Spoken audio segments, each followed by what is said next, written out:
ये है ABPL digital network और आप देख रहे हैं ABPL न्यूज। नमस्कार, मैं हर्षिता और आप देख रहे हैं ABPL न्यूज। चुनावों में मुख्य भूमिका निभाने वाले व्यापारी संगठन भी चुनावों से पहले सक्रिय होकर अपने संगठन का विस्तार करने लगे हैं। वहीं कुमाऊं में भी प्रांतीय व्यापार मंडल ने इसकी शुरुआत करते हुए काशीपुर में युवा संगठन को जोड़ते हुए नई कार्यकारिणी का गठन किया है। युवा वर्ग की हमने काशीपुर से युवा टीम की गठन करके काशीपुर महानगर ने एक अच्छी टीम को जोड़ा है अपने साथ और मैं उनके उज्जवल भविष्य की कामना करते हुए यही चाहूँगा कि संगठन के प्रति, व्यापार मंडल के प्रति निष्ठा से और व्यापारी हित में कार्य करें, जिससे कि एक संदेश जाए व्यापारियों में कि हाँ, हमारे लिए कोई कुछ काम करने वाले लोग हैं। हमारी जी और हमारे मीडिया प्रवक्ता, प्रदेश के मीडिया प्रवक्ता के सौजन्य से और उनके सहयोग से आज हमने अपने शहर में युवा विंग का निर्माण किया है।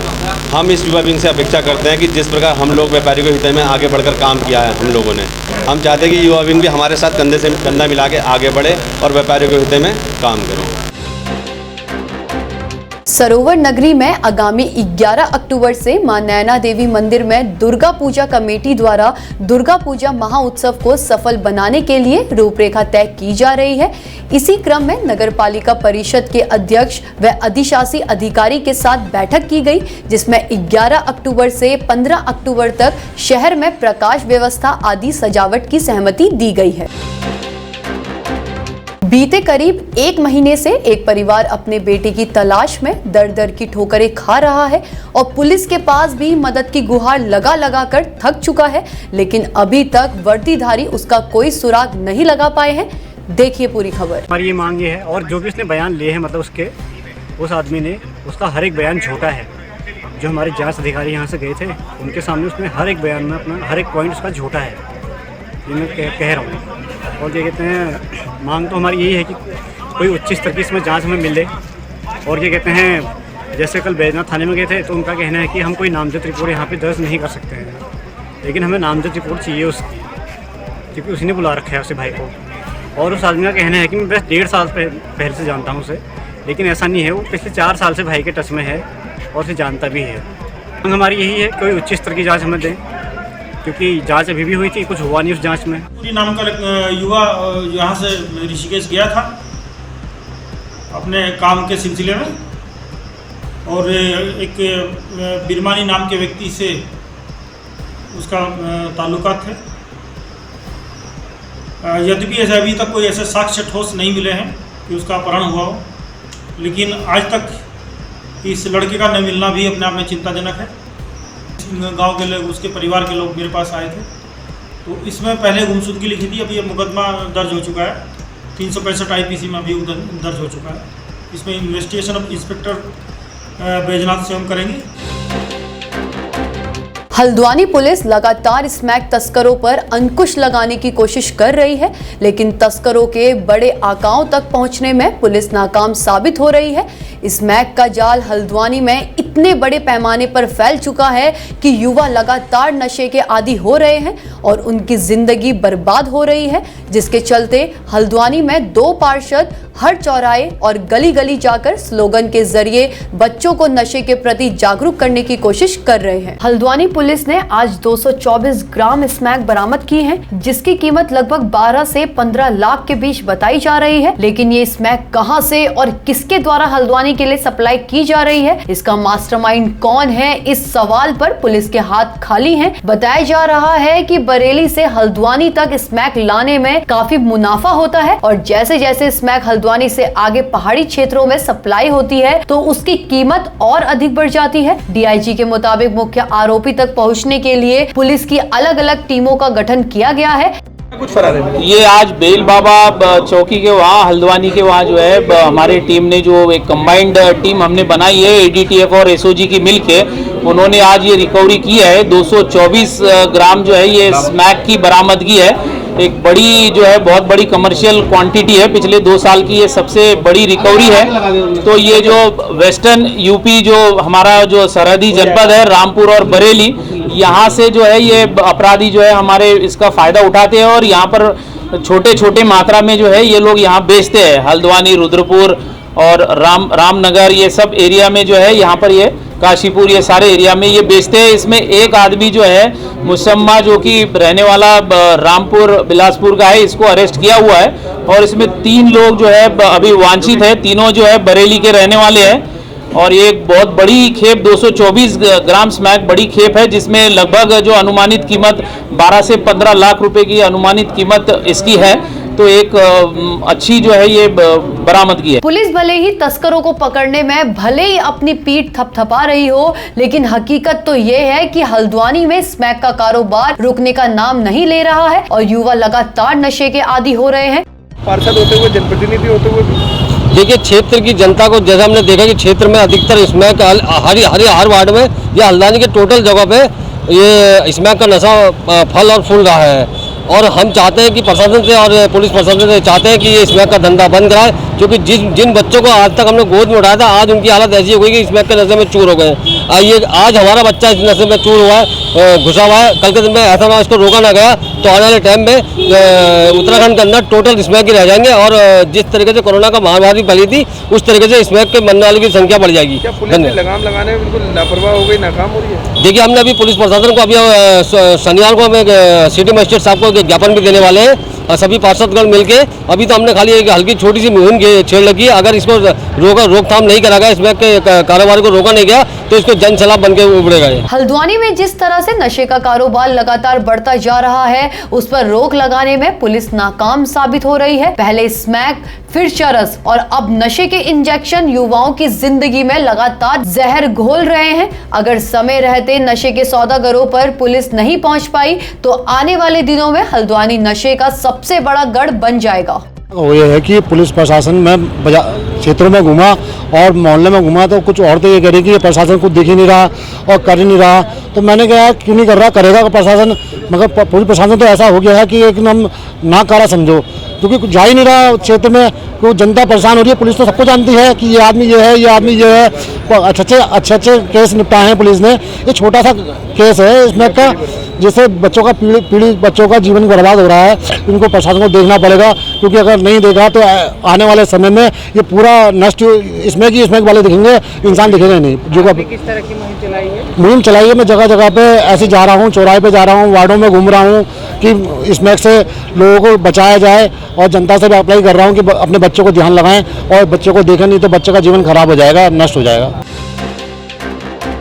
3 ग्राम सभाओं के बीच जेंडर बजटिंग संवेदीकरण 3 दिवसीय प्रशिक्षण कार्यक्रम किया गया, जिसमें कहा कि घर की बच्चियों को अच्छी शिक्षा, अच्छे समाज के बारे में बताएं, जिससे आगे हमारी बच्चियां कोई मजबूत फैसले ले सके। सर, इसका जो मेन उद्देश्य है वो है जेंडर बजटिंग पे, क्योंकि जो आज हमारे देश में जो महिलाओं की स्थिति है उसको कैसे बेहतर कर सकते हैं, ये ग्रामीण विकास मंत्रालय भारत सरकार द्वारा वित्त पोषित है और जो हमारी प्रसार प्रशिक्षण केंद्र रुद्रपुर है उसके तत्वाधान में यह कार्यक्रम यहाँ पर किया जा रहा है। और जो धरातल पर हम लोग इसको करा रहे हैं यह है society for Uttaranchal development and Himalayan access Sudha Almora करके, उसके माध्यम से यह कार्यक्रम यहाँ पर संचालित किया जा रहा है, जिसमें मुख्य रूप से जो है महिलाओं की भूमिका है। जेंडर एक शब्द आता है, जेंडर से हम ये तो समझ सकते हैं कि महिला और पुरुष को प्रदर्शित करता है, लेकिन जेंडर के अंदर अनेक अवधारणाएँ व्याप्त हैं, उनको हम कैसे स्पष्ट कर सकते हैं। और साथ ही जो बजटिंग की हम बात कर रहे हैं कि जब भी हम कोई बजट का निर्माण करते हैं गांव स्तर पर, ग्रामीण परिवेश पे, या हम कोई अपनी योजना बनाते हैं तो उस योजना में उस बजट को हम कितने महत्वपूर्ण भूमिका के रूप में देख रहे हैं। एंटी ह्यूमन ट्रैफिक सेल व कोतवाली पुलिस ने संयुक्त रूप से देर रात मुहान क्षेत्र में एक रिजॉर्ट के अंदर से चल रहे सेक्स रैकेट का भांडाफोड़ करते हुए बड़ी कार्रवाई की है।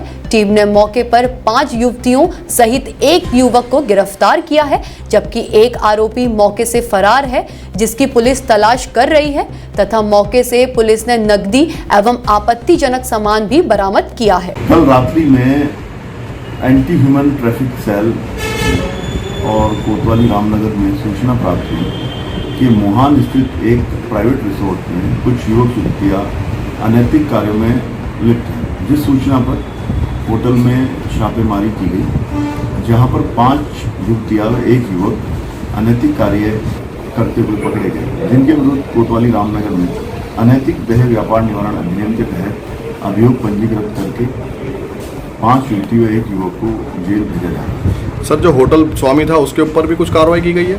होटल की चेकिंग के दौरान ये प्रकाश में आया कि उनके द्वारा नियमानुसार अपने रजिस्टर में कोई एंट्री नहीं की गई और ना ही आईडी ली गई, जिस कारण जो होटल के विरुद्ध पुलिस एक्ट के अंतर्गत कार्रवाई की जाती है। सर, कोई वाहन भी पकड़ा है कुछ? हाँ, इस घटना में इन लोगों के द्वारा एक वाहन का उपयोग किया गया, उसको भी पुलिस ने कब्जे लेकर। बाजपुर पुलिस ने बीते कुछ महीने पूर्व चोरी हुए ट्रैक्टर ट्रॉली को पकड़ने में सफलता हासिल की है। पुलिस ने चोरी किए ट्रैक्टर ट्रॉली के साथ एक आरोपी युवक को भी गिरफ्तार किया है, जबकि 2 आरोपी अभी पुलिस की गिरफ्त से फरार बताए जा रहे हैं। पुलिस जल्द ही फरार दोनों आरोपियों को गिरफ्तार करने की बात कर रही है। 20 जून को सीता कॉलोनी सुल्तानपुर पट्टी से ये एक ट्रैक्टर चोरी किया गया और उसके बाद इसमें रिपोर्ट दर्ज कराई गई है।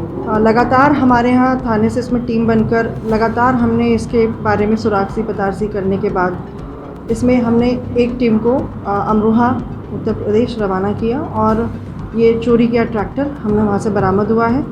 इसमें 3 अभियुक्तगणों का नाम प्रकाश में आया है, जिसमें से एक को गिरफ्तार किया गया है और माननीय न्यायालय के समक्ष पेश किया जा रहा है। शेष 2 अभियुक्त इसमें अभी फरार हैं और जल्दी ही उनकी भी गिरफ्तारी कर ली जाएगी। प्रदेश कांग्रेस कमेटी के प्रदेश अध्यक्ष गणेश गोदियाल, जिला अध्यक्ष जितेंद्र शर्मा की उपस्थिति पर ब्लॉक व नगर कांग्रेस कमेटी का विस्तार किया गया। वहीं सभी नवनियुक्त पदाधिकारी का फूल माला पहनाकर स्वागत किया गया तथा सभी नवनियुक्त पदाधिकारियों से पार्टी की नीतियों को जनता तक पहुंचाने की बात कही गई। हमारे कांग्रेस कमेटी के हमारे सम्मानित जितने भी कांग्रेस के हमारे वरिष्ठ और भी जितने हमारे यहाँ कांग्रेस के यहाँ पदाधिकारी हैं, सभी का जो है शोएब भाई जो हमारे जो हैं इनके प्रति पार्टी को हमेशा ही जो पार्टी के लिए बढ़ चढ़ के काम करते हैं, कांग्रेस पार्टी को मजबूत करने का काम करते हैं। इनकी यही पार्टी के प्रति निष्ठा को देखते हुए हमने जो है ब्लॉक महामंत्री शोएब जी को नियुक्त किया है, कार्यकारिणी का विस्तार किया है। इसी के साथ ही हमारे नगर के जो हैं जमीर शेख जी जो है उनको नगर उपाध्यक्ष पर मनोनीत किया है और हमारे अनीस अल्वी जी को सचिव नगर का मनोनीत किया है। मैं यही आशा करता हूँ कि ये पार्टी के रीति नीति के अनुसार संगठन की मजबूती के लिए काम करेंगे। कमेटी और ब्लॉक अध्यक्ष और नगर अध्यक्ष भाई धन्यवाद करता हूँ। उन्होंने मुझे जो जिम्मेदारी दी है मैं ईमानदारी से इसको पूरा करूँगा। एक तरफ तो कोरोना ने देश भर में हाहाकार मचाया हुआ है, तो वहीं दूसरी तरफ अब वायरल ने लोगों को अपनी चपेट में लेना शुरू कर दिया है। लेकिन जसपुर सामुदायिक स्वास्थ्य केंद्र ने कोरोना के साथ साथ वायरल से लड़ने के लिए दवाइयों का भी पूरा इंतजाम कर लिया है। हमारे यहाँ जो बुखार के मरीज आ रहे हैं उनकी लगातार जाँच हो रही है। उनके कोरोना के भी सैंपल लिए जा रहे हैं, उनके डेंगू के भी सैंपल लिए जा रहे हैं। लेकिन पिछले करीब 2 महीने से हमारे पास ना तो कोरोना का कोई केस है और जो डेंगू की जांच कराई गई है उनमें भी कोई केस पॉजिटिव नहीं पाया गया। रेलवे बोर्ड की 4 सदस्यीय यात्री सुविधा समिति टीम आज हल्द्वानी पहुंची, जहां टीम ने लाल कुआं, हल्द्वानी और काठगोदाम रेलवे स्टेशन का निरीक्षण किया।